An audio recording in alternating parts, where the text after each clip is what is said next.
Hey there, you're listening to the Girls Talking Life podcast, and I'm your host, Johanna. If you're like me, you love time with friends. I always leave feeling encouraged, inspired to try something different, or I've learned something new. So why not continue to grow even when we can't be with our girlfriends? We're not made to do life on our own. So in each episode of this show, I'll bring you a girl and her story to give you refreshing ideas to stir your soul. Let's walk this road together. Are you ready to talk life? Welcome to the show. I'm so glad you chose to spend some time here. Girls Talking Life is turning 2 this month, and we're celebrating. I want to give you an extra special thank you for listening. It means so much to me that you're here, and I have the perfect way for you to help me celebrate. A giveaway. You could win a $50 Amazon gift card. All you have to do to enter is subscribe to the Girls Talking Life newsletter. Go to girlstalkinglife.com or find the link in the show notes to sign up. One lucky listener will have an extra $50 to spend just as we head into the gift buying season. The last day to enter is Wednesday, November 25th.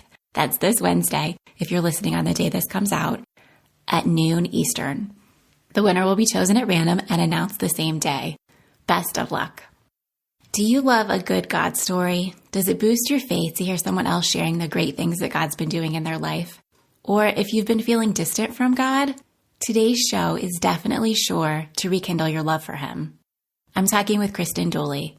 Kristan is a Bible teacher, an author, a discipleship coach, and a pastor. She is sitting down with me to talk about her latest book, Left Turns, Following Jesus Off the Beaten Path. And you guys, her stories are so good. And what makes them so good is that only God can pull off these miraculous narratives. I hope her stories speak to your heart the way they did to mine. And I hope if you're listening, preparing for Thanksgiving, or maybe on your drive to see your family, if that's something that you're able to do this year, I wanted to let you know that Kristan does talk a little bit about drug use and prostitutes. Nothing graphic at all, but it's part of her story. Maybe preview this before listening along with your kids. Everything we talk about can be found in the show notes for today's episode on girlstalkinglife.com. Here is my conversation with Kristan. Hey, Kristan, thanks so much for joining me on the show today. Thanks for having me. I'm excited to be here. I am really excited to talk about your book. Your story is pretty phenomenal. It felt that way for sure. First, I want to just hear who you are and kind of what you do and who the people in your life are. My name's Kristan Dooley. I am married to my husband, Dave. We're going on 18 years in November. Nice. We have 2 daughters. Ella is 15 and about to get her temps. So that's like super scary. Yep. And my other one, Adeline, she's almost 13. And currently we live in Liberty Township, which is a suburb of Cincinnati, Ohio. And we have, in the past 4 years, worked with a team of some of our best friends to plant a church. So we are church planters, doing all the things that you do when you're in charge. All the things. Scary and humbling all at the same time. So we do things like preach the sermon and then clean the toilets, which is wonderful. And we love it. And that is on my own. Like what I do is just kind of go around and speak at different women's retreats, training seminars, churches, anything like that. Of course, that's not happening right now because of COVID. Right. So pretty much podcasting it as much as possible and writing. I have just published my most recent book, but I have 2 other ones out that were about 5 years old. Those 2 are. All right, Kristan. Well, I want to dive into your book because, like I said, your story is fantastic. And I'd like to start just when you were on a run several years ago, you felt God, you were sensing that He wanted you to turn left. Yeah. Talk to me about that day. Well, it's not like the clouds parted and I heard this Morgan Freeman voice that was like, turn left. Like I was just running and I knew I was on a 5-mile run that morning because I was training for a half marathon. Like I knew what my runs looked like. I knew when I needed to turn and which direction I needed to go and exactly when 5 miles would be up because nobody wants to run 5.5 miles when you only have to run 5, right? Right. And I just remember like coming around that last corner, had about a mile left and I often use my time while I'm running to like worship or kind of go over, if I have a talk coming up, I'm usually going over it in my head or just kind of like talk to the Lord about what's going on. And just had this like sense inside of my heart of like, it really just felt like the Lord wanted me to turn left. And I remember like pushing back because I didn't need to turn left. Turning left was up a hill and it kind of took me off the path, and they actually were building houses to the left. So it was a construction zone, and it was up a hill. Did I say it was up a hill? Yeah. I just did not want to go left. And so it's like kind of going back and forth, which in the go back and forth, it actually intensified the invitation. Like I remember like pressing into it, even giving him some feedback, it felt like it even solidified the fact that he had invited me to do that. And so I just thought like, what the heck? I'm going to turn left because I'd rather turn left and it be nothing than not turn left and it be something. So I did that. On the way up that hill, I had to slow down. I had to pay really careful attention because there literally were construction things everywhere and it was muddy and I had to get off the sidewalk even at one point. And I remember like you literally go up to the turnaround and come back down and pick the path up on the other side of the street. And as I came back onto that path, I just had this moment where sometimes obedience leads to revelation. Like it always does, right? When you obey the Father, he reveals himself to you more fully.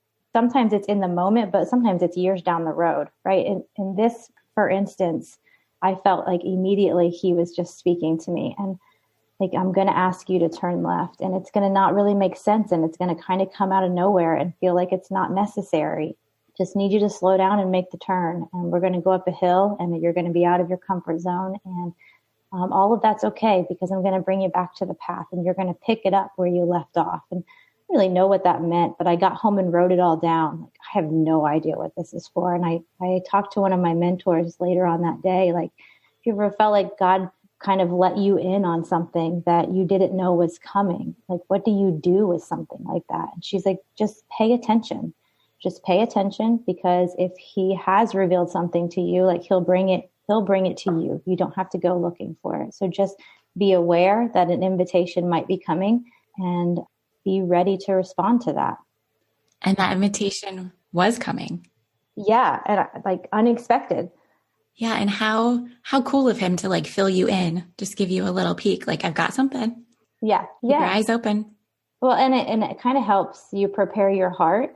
This kind of was kind of him to let me know that this unexpected shift was coming for me and really for my family. Because as a mom, right, like I don't just take a turn and not affect my whole home. And like every turn I take, there's 2 little girls that take them with me. And so it's just this awareness of like, I'm responsible to follow him, but I'm also responsible to steward their hearts and their environments as well. And so it felt really kind of him to let me in ahead of time so that I could do the heart preparation work of like, there's a shift coming for our family and it's going to take my kids off the beaten path with me.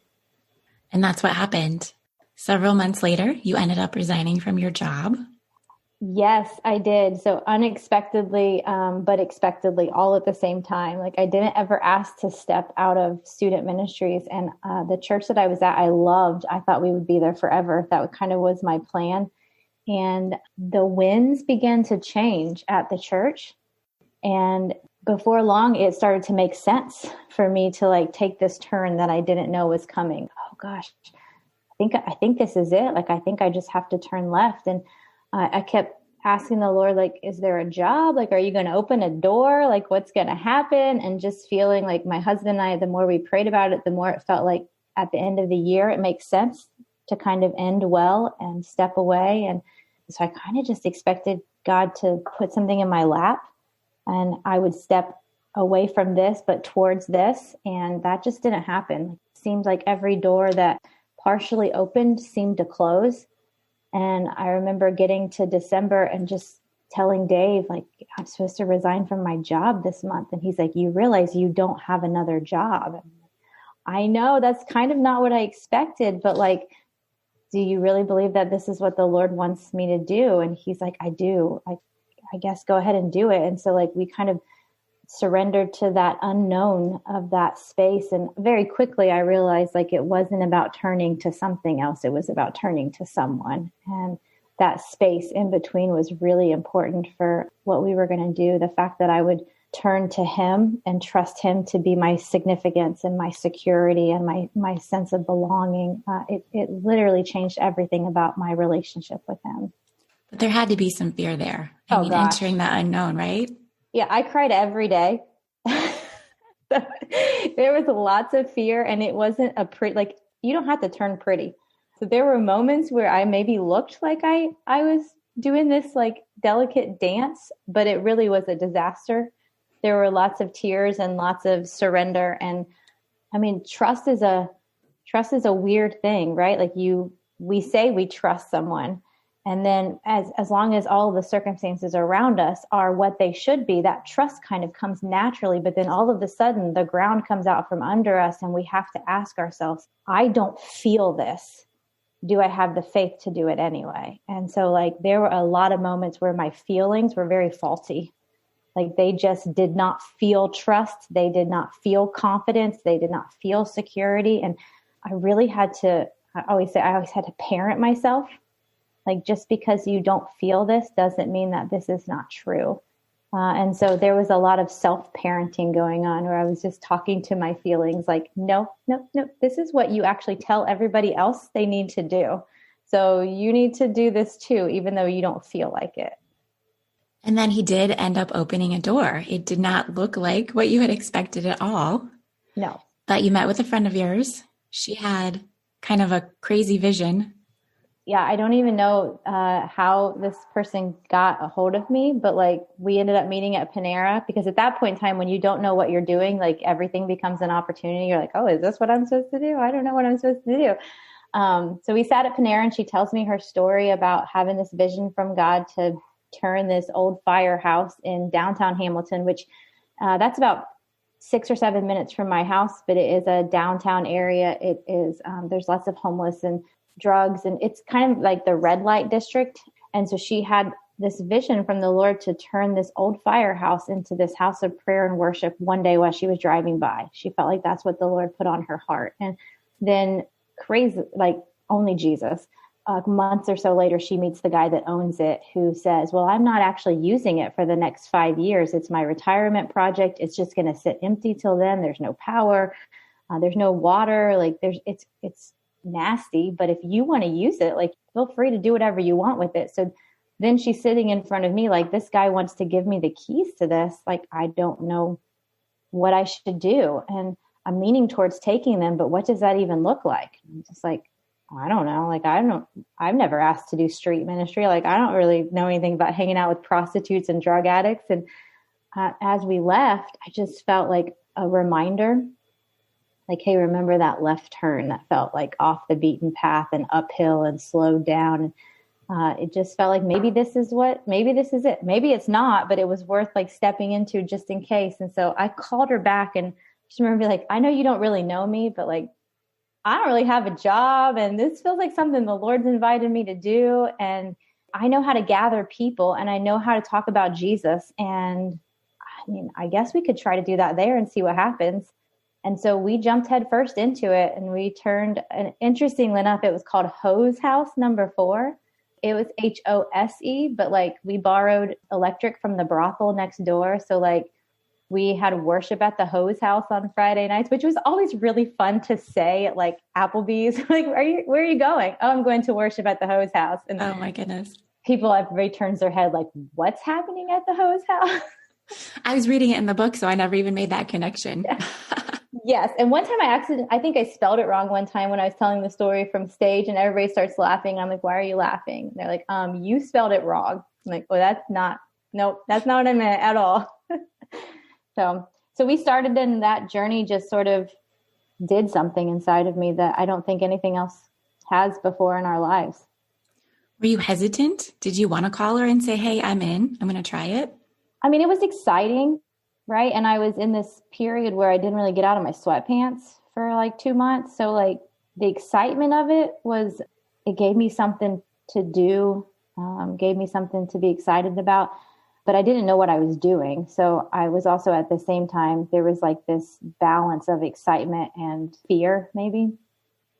You say in your book, the uphill climb of my left turn was teaching me that it wasn't my job to fix every person I encountered. I was not the sum of what I had to offer. My job was to be present.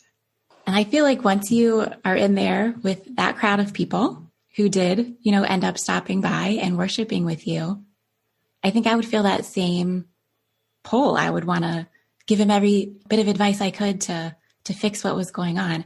How did you change your mindset about that? I mean, I don't know if I changed my mindset as much as like my mindset that I had wouldn't work. Mm-hmm. What we do as pastors is oftentimes we become fixers of people for all the right reasons, right? Because we care about people and we want people to find Jesus and we want their lives to make sense and we want to help them out of anxiety, and for all of the right reasons. We tell them what to do to make things better. And in this space, I met people who their needs were so beyond what I could tell them to do that it would have been foolish for me to tell them. I mean, saying to a homeless drug addict to go get a job, that's a foolish statement in that moment. It doesn't feel like good news to them, which is not the gospel, right? And so I just had to be present with them in that space of like, the best thing I had to offer anybody was not my ability to fix their lives, which up to that point in my life, I really hadn't been in that space, right? In a church, like that's what I was taught to do, right or wrong. It's what people in front of me did for me. And to be kind of at the end of myself left me sort of at the beginning of the Father. And so he became the thing that I got to offer them. And I think the best way that we could offer it was just to be present. In the beginning, people came asking for money. I'd be like, I don't have a job. So I'm like, put myself in the same place where they're at instead of like having something to offer. I just tried to be with them, which was very difficult in the beginning. Talk to me about some of your encounters and how did you actually get the people to come in and be a part of what you're offering? Gosh, it took a while, like I couldn't send out a text or a social media post saying, hey, worship at the Hose House tonight, because that's just not the language that they spoke. And we made a decision very early on that we were going to have to teach people when we would be there. And so we decided Sunday, Wednesday, and Friday. And we would open the doors every night at that time, at the same time, so people could get used to a rhythm of when we would be there, because the only way to communicate was to be there. There was no other means of communication with the people around our community at that time. And so I remember one time there was a snowstorm, and it was a Friday night, and we decided not to be there because you literally couldn't get out of your house. I mean, we probably could have if we would have tried a little bit harder, but we decided not to. And that next time we went, I must have heard from 5 different people, like, where were you on Friday? We were here. You had built that consistency. Yeah, we built that consistency. And then there were like regular people that would come in, like talk about Richard in the book, and just some normal people that we would see all the time. But then there would be people that would come there and then they would never come back, or they would, come when they were doing well. But then we would hear that they were off on a binge or whatever, and we wouldn't see them. And then there were like people that were our community that would come every week, just try to be present and try to be there, available. I don't know, we really got to know people as a community. But even more than that, I think the consistency of being in a space with people that I just remember being in a room and looking around thinking, I don't have anything in common with any of these people. And yet I've never felt this sincere grace and connection with people before. I've always needed to have something in common. And the only thing in common was the presence of Jesus. And that was the first moment where that was so powerful. That was such a powerful connector that I really began to learn he's enough. If he's the only thing I have in common with you, that's enough, because he takes care of all of the differences. I love that. And you're right. You do want to have things in common with the people that you're around in a typical situation. That just feels better. Yeah, totally. Hey there. I'm going to interrupt my conversation for just a minute to tell you about a way that you can help support the show.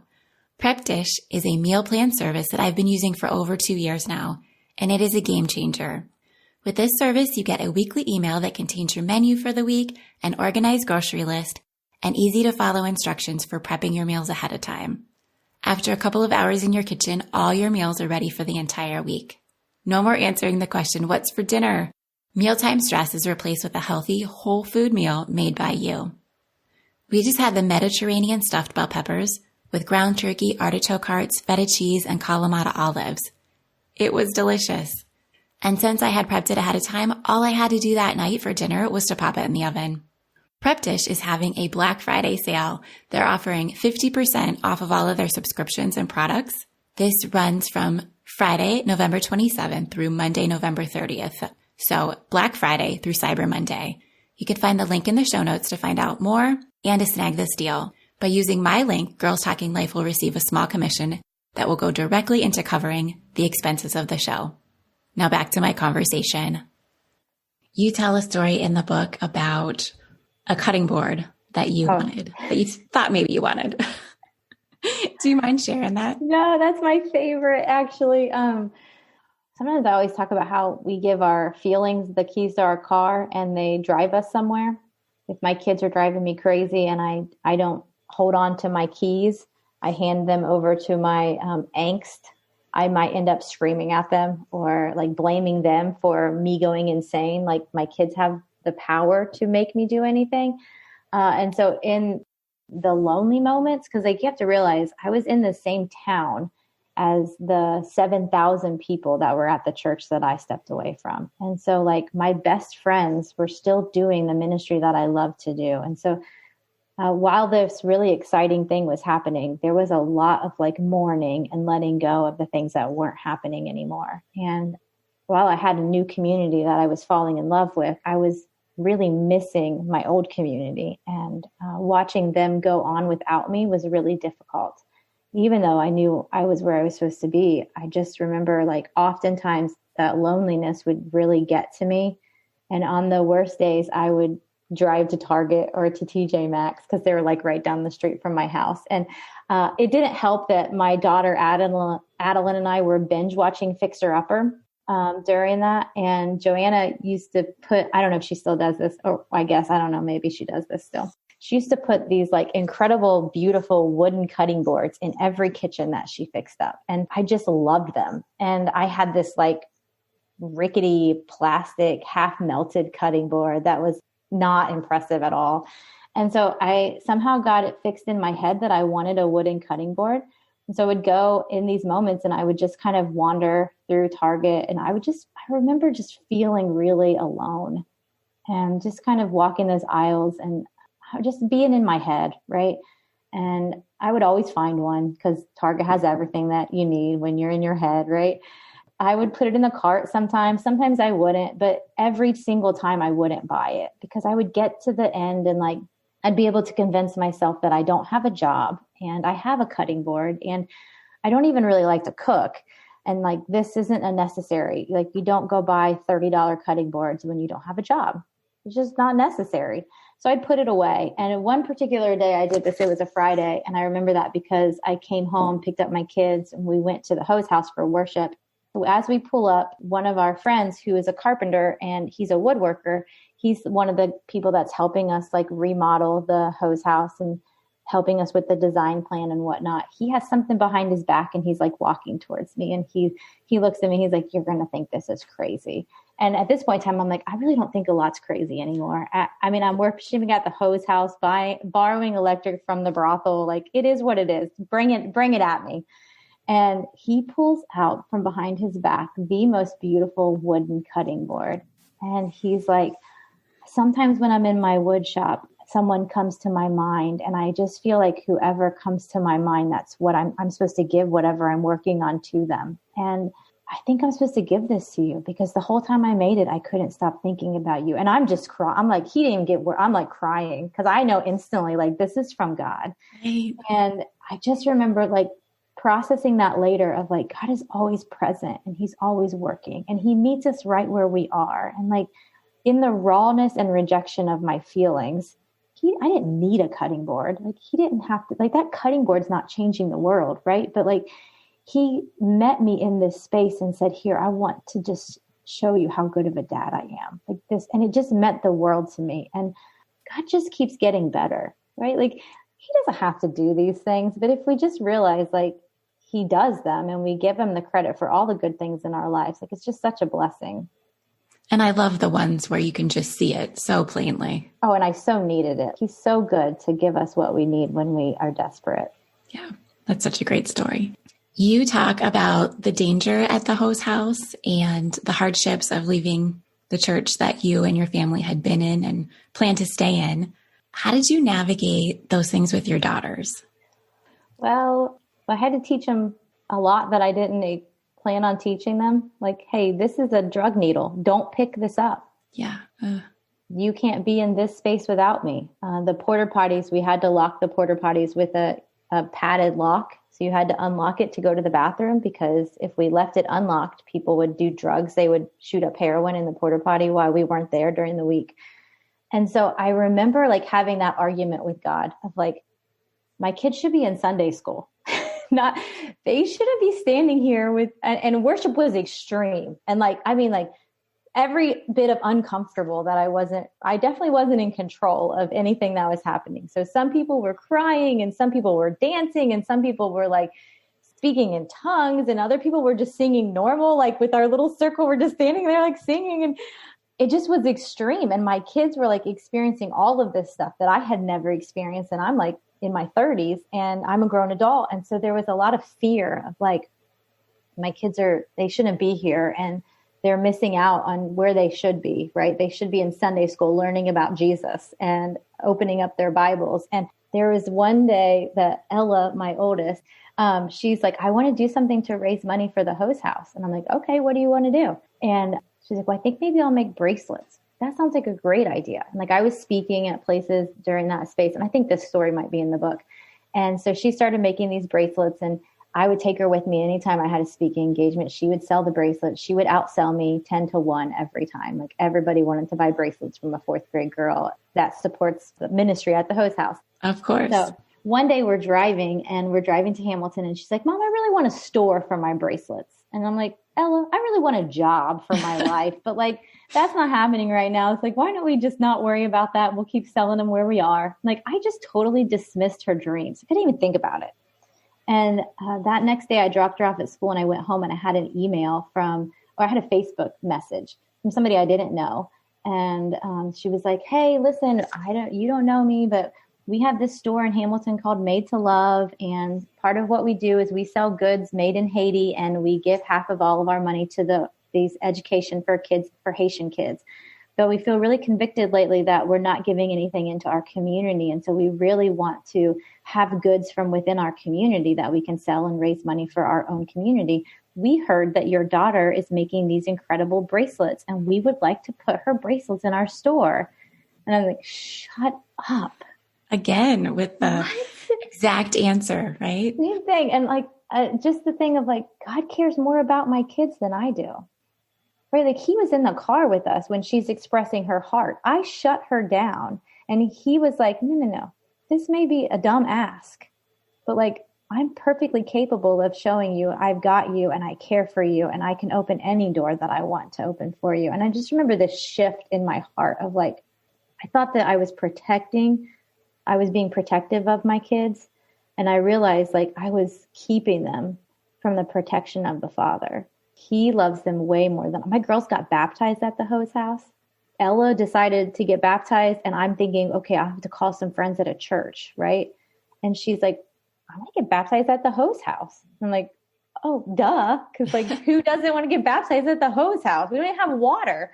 And so we ended up baptizing a dozen people that day because of my kids. And I don't know, just this period where I thought they were missing out, I just saw God's goodness all over it. And every time I doubted, he quickly drew me to them. And he actually used my kids to teach me so many things. By the end of the time that we were there, Adeline, who doesn't even, like, she's my rough and tough soccer player, right? She's in the corner dancing for worship. And there's a level of freedom that my kids are expressing that I struggle to express. And I still sometimes struggle to express. And I don't know, letting them be outside of the box at such a young age has really made the things that I've had to fight, the paradigms that I've had to fight to believe and stand under, they just assume God does crazy things. Like they just live from the assumption that if they want it, they ask for it and he's going to open the door. That I mean, I'm jealous of them for that, because like we work hard to live under those paradigms as adults, but they have this like childlike faith because of what they were exposed to as children. That's so beautiful. So as you mentioned, you aren't at the house anymore, but you have planted a church. Yes. How did that transition come about? Oh gosh. Well, you know, I'm such a lifer. Like I am a loyalist. And so when I start doing something, I just think I'm going to do it forever. And I don't know why I thought I would be there forever. That's just kind of my personality. And even when I was running, like I wasn't on that hill forever. And I came back to the old path.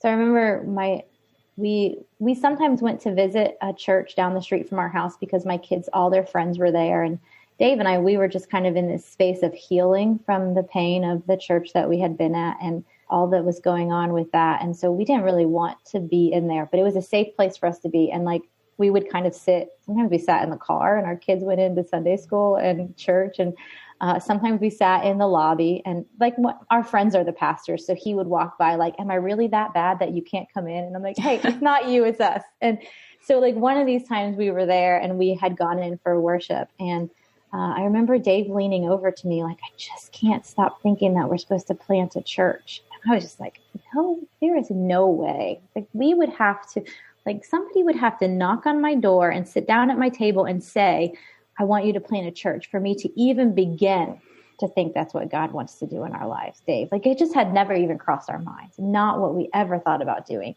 And literally that evening, I got a text from my friend Alton, and he's like, I really need to sit down and talk to you and Dave. And so 6 a.m. the next morning, Alton comes in and we're sitting around the table, and he's like, so we're going to plant a church, and I really want you to be on my lead team. And it's like, I looked over at Dave and I was like, I looked it out and I'm like, all right, we're in. He's like, what? Like, you know, this is when you say like, I'm going to pray about it. We're going to think about it. And I'm like, no, if you would have heard what I said yesterday, like, I don't really need to think about it. We're in, we're in, whatever you need. Let's figure this out. Let's go. And I think our heart was really, we just want to make disciples, and our culture goes to church. But we just know that like you make disciples, you always get the church. You build a church and you sometimes get disciples. And so we planted a church with the intent on, we are going to make disciples. Like that is the thing that is the mandate of what he told us to do, like very clearly. And so our heart is really to keep the main thing, and to make disciples who make disciples who make disciples. Like I remember really struggling at first because like I wanted to do both, right? Like I stayed at the host house for a while, and as we planted Anthem, and I tried to be in both places at once. And I remember the Lord was just really clear. I thought that he took me to the host house because I had something to give. And what I know now is anywhere he takes us, it's not about what we have to give, right? Like, because he doesn't really need me to ever give anything, because he's the God of the universe. He can give everything. If he needs something, he can make it happen.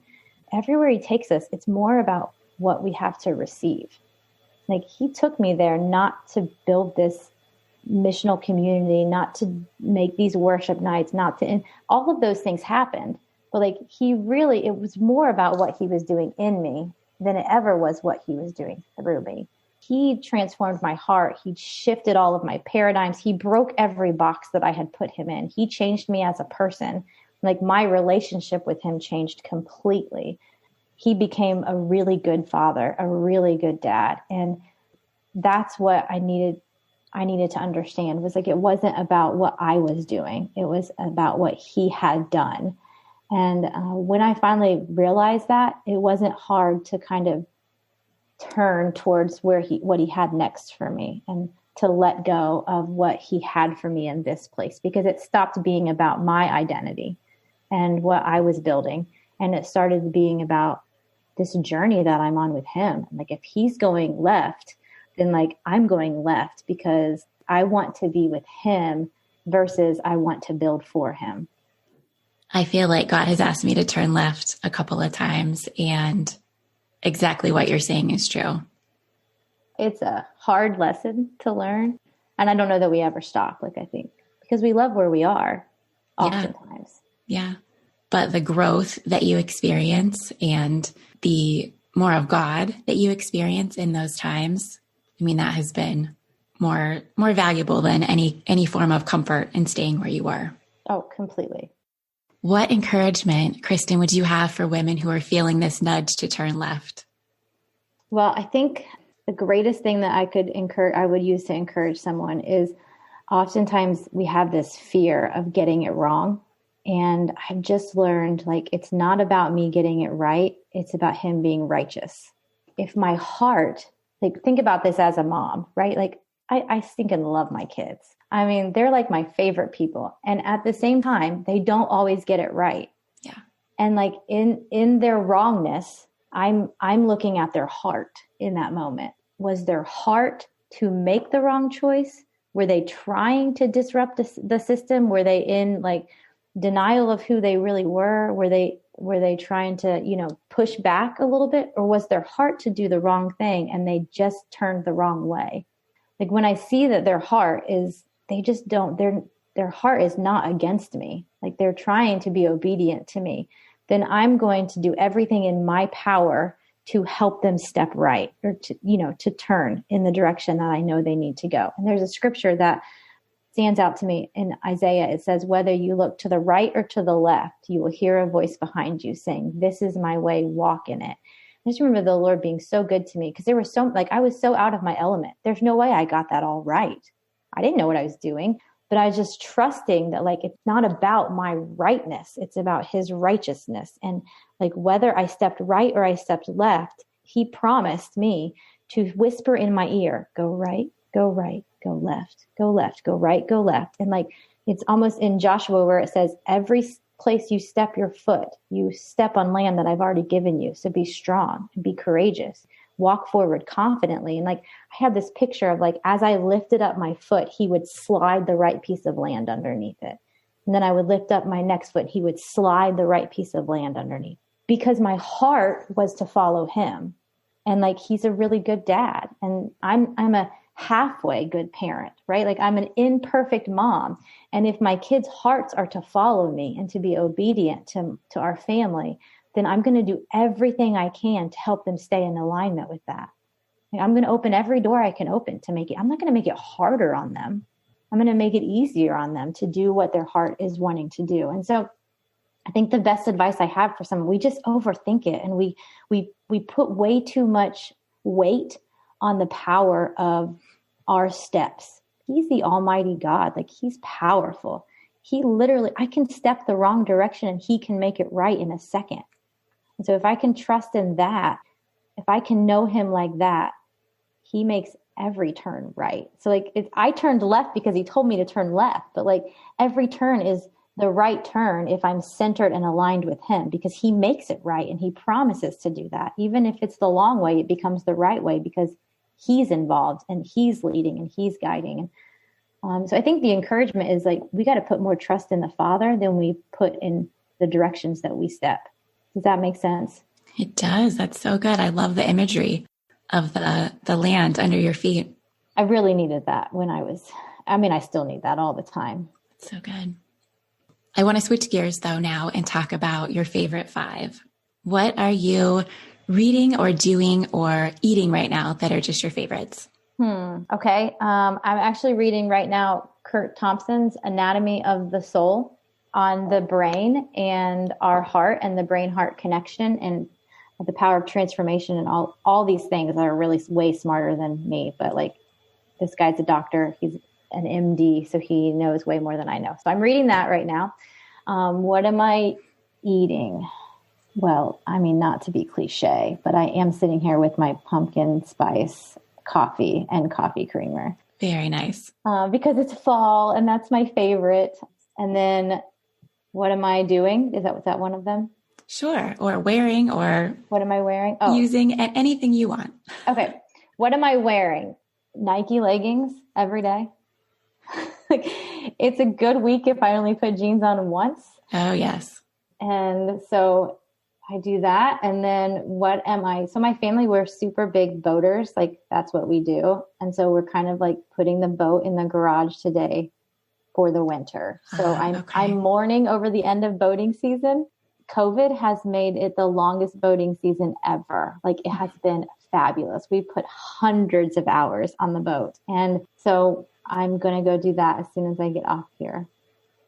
Well, I'm sorry that it has to come to an end.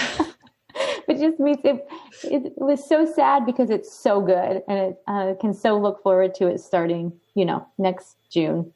Okay, one more. Gosh, can I just say, I just love where I am. I've spent my whole life living for what I thought was coming and working towards like when I get here, when my kids get here, when my family gets here, when our church gets here. And I just have this sense that I'm just fine right here. Like, I just don't need it to get anywhere. For the first time in my life, like there's not this thing that I'm pursuing. I mean, I'm doing all kinds of things, all the things that I've always been doing, but I'm just content to be in the space that I am. I love my people. I love my community. I love making disciples at the church. I love what I'm getting to do. And there's lots of big dreams in my head, but there's just contentment in my heart. And I'm not sure that I've really been at that space until the past 2 years. Sometimes I'm like, I really not care if nothing ever happens. Like, if we only stay this small little church in Liberty, am I content with this? I think I am. And that just feels good to be in that space. I'll say finally, but it took a lot of hard work, I think, to get there. That's a great one. Well, I have loved talking with you. Your stories are incredible.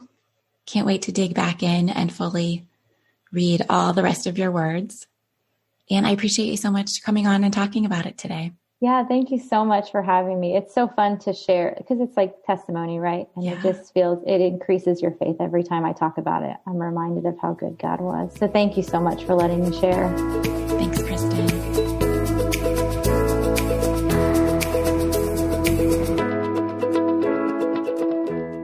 Thanks so much for listening. I hope you loved my conversation with Kristan. I love that she was obedient. I love her honesty and that sometimes it looked like a disaster, but she did it anyway. One of my favorite things about Kristan's story was how God worked out the smallest details, knowing that it would display his affection for her in a way that only he could. Find more from Kristan at KristanDooley.com and be sure to grab her book, Left Turns.